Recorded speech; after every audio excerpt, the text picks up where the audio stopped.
وحشتوني قوي، عاملين ايه؟ انا اسمي سعاد. عندي دلوقتي 43 سنة، يعني ممكن تقولوا 45 سنة. عندي بنت واحدة، عشت طول عمري بعد وفاة زوجي علشان اربيها واكبرها، والحمد لله. بنتي كبرت دلوقتي، عندها 22 سنة او 23 سنة. يعني عايزة اقول لكم كانت هي كل حاجة في حياتي، وهي كل دنيتي. بمعنى أصح، لحد ما ربنا أكرمها يعني، وجي شخص مناسب جدا ليها. كان بيتقدم لها عرسان كتير الحقيقة، وعلشان أنا ماليش حد، ماليش إخوات وماليش قرايب يعني، وحتى عيلة زوجي في محافظة تانية، فما كانش في حد يبقى موجود في القعدة بتاعة الاتفاق وكده يعني. غيري يعني أنا وبنتي بس. فاتفقنا على كل حاجة. والحقيقة كانوا ناس ذوق جدا، وكانوا يعني مقدرين ان انا ست عايشة لوحدي، ومفيش مصدر دخل يعني، فكانوا يعني في الاتفاق شالوا جزء كبير من الحاجات اللي المفروض احنا نجيبها. بصراحة فرحت جدا بالعريس، ولقيت بنتي فرحانة جدا. كانت حاساها كده، عارفين اللي هي طفلة صغيرة وفرحانة بحاجة معينة. عمري ما شفتها سعيدة بالطريقة دي، وأنا شفتها يعني فرحانة بالطريقة دي قبل كده. المهم اتخطبوا. اتفقنا على فترة خطوبة كانت سنة، علشان برضو يعرفوا بعض أكتر، وعلشان خاطر ألحق إن أنا أجيب لها حاجاتها اللي اتفقنا عليها.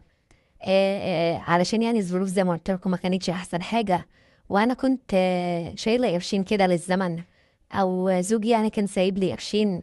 قلت أجهز بيهم بنتي وأجيب لها الحاجات الباقية قسط يعني. طبعا الشقة اللي أنا كنت عايشة فيها كانت شقة واسعة، وكانت ملك زوجي. بس ما كانش ينفع إن أنا أفرط فيها، عشان دي حاجة للزمن والبنت يعني، لو لا قدر الله حصل لها حاجة ولا كده، فتبقى الشقة موجودة يعني، ما تضطرش إن هي تروح لحد غريب أو حاجة زي كده. طبعا أنا كل ده كنت فاكرة إن زوج بنتي أو خطيب بنتي يعني معاه شقة منفصلة بره بيت العيلة. بس لما قربنا من بعض واتكلمنا وكده، اتفاجئت يعني لما لقيته بيقول لي ان هو الشقه بتاعته في بيت العيله. فانا الحقيقه رفضت وقلت له موضوع بيت العيله ده بصراحه ما يناسبنيش، انا مش عايزه بنتي تدخل في مشاكل مع اهلك ومع والدتك ووالدك، وخصوصا رغم ان انتوا ناس كويسين جدا وناس ذوق. بس حاسه ان والدتك متحكمه شويه في الامور، وهي اللي بتتكلم. فانا بصراحه مش عايزه يحصل بينك وبين بنتي مشاكل في يوم من الايام بسبب اهلك يعني وكده. لكن انا بعيده يعني، انا لو جيت لكم زياره في مره ولا مرتين في الشهر، مش هتكرر كتير يعني. وبعدين انا الصراحه ما بتدخلش في الحاجات دي. حتى لو انتوا طلبتوا مني ان انا اتدخل في مشكله بينك وبين مراتك، انا هرفض اقول لكم حلوا مشاكلكم في بيتكم وبابكم مقفول عليكم. لكن وجودها في بيت عيله هيجيب لكم مشاكل كتير. راح قال لي طب انت شايفه ايه الصح اللي ممكن يتعمل؟ قلت له انا شايفه ان انت ممكن لو ظروفك تسمح ممكن تشتري شقه بره بعيد عن بيت العيله، او تبيع الشقه اللي موجوده في بيت والدك وكده، وتشتري شقه في مكان تاني، ويا ريت لو تبقى قريبه مني. راح قال لي لا، انا ظروفي دلوقتي ما تسمحش ان انا اشتري شقه الحقيقه. وكمان انا مش يعني حرام ان انا ادفع ايجار وانا معايا شقه ملك. فالصراحه قلت له طب سيبني شويه افكر وانا هقول لك ايه اللي المفروض يتعمل. قعدت بصراحه مع بنتي وقعدنا نفكر كتير وناخد وندي مع بعض في الكلام. لحد ما جه في بالي فكره ان انا بعد ما بنتي تتجوز، انا الشقه زي ما قلت لك واسعه جدا. شقه ما شاء الله عليها، كانت 4 اوض وصالتين كبار، يعتبر شقتين مفتوحين على بعض يعني، تفهمين. المهم قلت لا، ما انا بنتي لما تتجوز وتسيبني يعني هعيش لوحدي في الشقه، والشقه واسعه جدا. طب ليه ما خليش بنتي بعد ما تتجوز تعيش هي وزوجها معايا في الشقه، والشقه زي ما قلت لكم واسعه.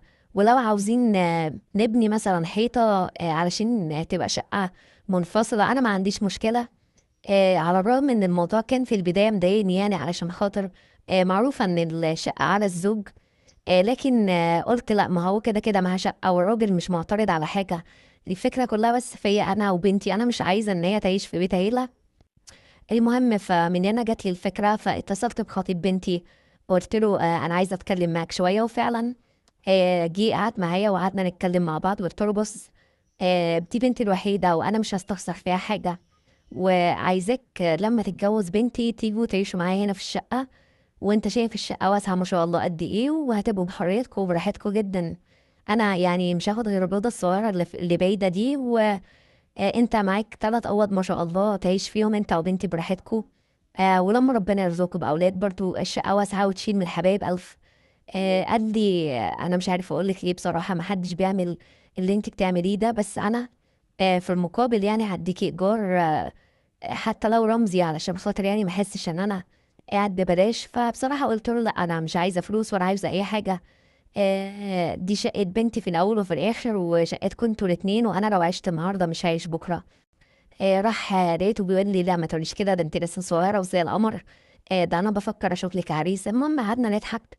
بس هو الحقيقه كان بيتكلم بجد، لاني اخدت بالي ان هو مركز مع الفاكهه وكده. وانا بصراحه كنت بهتم بنفسي جدا، رغم ان انا زي ما قلت لكم 42 43 سنه، لكن اللي يشوفني ما يدينيش اكتر من 30 سنه.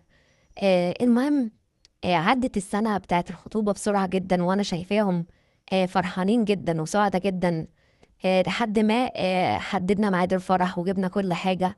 وطبعا أول أسبوع ده قلت لهم أكيد أنا مش هقعد معاكم في الشقة، أروح أقعد في أي حتة. فبنتي رفضت، لأن زي ما قلت لكم ما عنديش قرايب ولا عندي أي حد.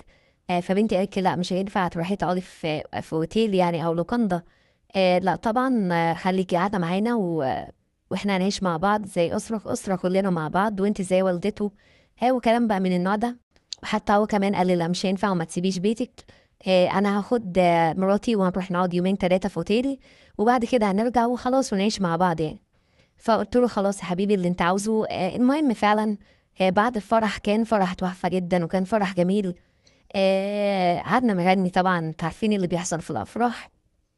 وفعلا بعد الفرح كان حاجز اوضه في الاوتيل اللي كان فيه الفرح. وقعدنا قعدوا 3 ايام بالظبط. وبعد كده اتصل بيا وقال لي ان هم راجعين على البيت. بصراحة حضرت لهم غدا كويس جدا، عرسان بقى، وكنت كل يوم بحضر لهم اكل بصراحة. اشكال والوان زي ما بيقولوا. وكمان اهله بصراحة ما قصروش، كانوا كل شوية بيجيبوا حاجات للبيت علشان خاطر ابنهم، علشان خاطر التلاجة طبعا ما تبقاش فاضية. المهم عدى اول شهر زواج. طبعا انا كنت في الاوضه ليا اوضه يعني لوحدي، بعيده شويه عن الاوضه اللي هم بيبقوا موجودين فيها. بس اول شهر ده طبعا كنت بسمع كل حاجه، والشقه واسعه لكن الصراحه الصوت كان بيبقى عالي جدا. ابتديت افتكر ايام زمان لما كنت لسه عروسه وكل حاجه طبعا ما بقيت بتدور في بالي وبفكر فيها. بقيت وبسرح بخيالي كده وافتكر ايام زمان زي ما قلت لكم. لحد ما عدى شهرين 3 وابتديت الاحظ بنتي متضايقه جدا مش عايزه تتكلم. فقلت يعني ممكن يكون في مشكله بينهم وبين بعض. لكن انا زي ما قلت لكم مش بحب اتدخل. انا بس قلت لها مالك يا بنتي، انا شايفاكي مش مبسوطه، هو مزعلك في حاجه؟ فقالت يا ماما انا مش عارفه اقول لك ايه. قلت لها حبيبتي انا امك، احكي لي كل حاجه، ما تخبيش عني حاجه.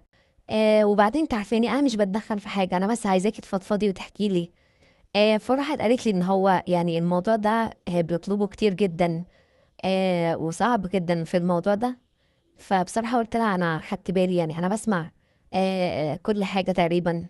راحت قالت لي طب انا مش عارفه اعمل ايه.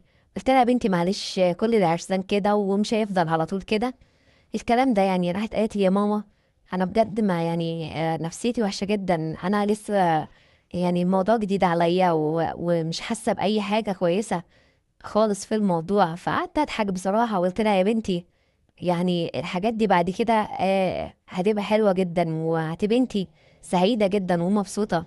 راحت قالت لي انا مش في بعدين، انا دلوقتي.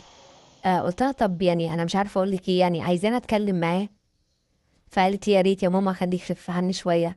فقلت لها حاضر. المهم تاني يوم بنتي كانت نايمة وزوج بنتي كان قاعد في الصالة، فقلت له عايزة اتكلم معاك شوية يا كريم وكده. قال لي اتفضلي. فقلت له انت عارف ان بنتي لسه صغيرة والموضوع جديد عليها، ف ملهاش لازمة انك تبقى متسرع يعني، وان الموضوع يبقى فارق معاك جدا. راح قال لي طب وهي دي حاجة تشتكي لك منها؟ طب ينفع؟ قلت له انا اسفة والله انا ما كنتش عايزة اتدخل، بس اللي هي اللي طلبت مني فقلت له يعني انت حر، انا عارف ان دي مش مشكله كبيره يعني، بالعكس. راح قال لي طب انا اعمل ايه؟ انا الموضوع ده انا بحبه جدا والموضوع بيفرق معايا جدا، وانا عريس جديد. فقلت له والله يا ابني انا مش عارفه اقول لك ايه، بس سيبنا اتكلم معاها تاني. فاتكلمت مع بنتي، قلت لها يا بنتي يعني مشي امورك والدنيا هتبقى تمام. واحمدي ربنا يعني على النعمه اللي انت فيها كده، بمعنى صح. راحت لقيتها بتبص لي بصه غريبه كده وبتقول لي يا ماما، يعني هو انت وبابا زمان كنتوا الموضوع ده كان كتير قوي كده؟ فقلت لها بنتي كان يمكن اكتر من كده.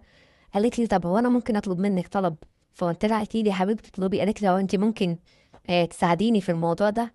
طبعا انا الكلمه ومن من قصدها يعني، فقلت لها انت ايه اللي انت بتقوليه ده وما ينفعش وكده. قالت لي عشان خاطري انا مش عايزه انا وهو يحصل بينا مشاكل كبيره وننفصل او يتجوز عليا.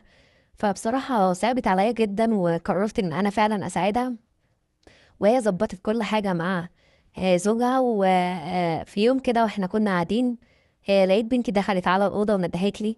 فرحت بقى أنا بفتكرها عاوزة حاجة أو كده، لقيتها ظبطت كل حاجة مع زوجها. ولقيت زوجها جه وابتدى إن هو يتعامل وياكل في الفاكهة وكده. وأنا الحقيقة على الرغم إن أنا كنت مبسوطة جدا وكنت في دنيا تانية، لكن كان الموضوع غريب عليا.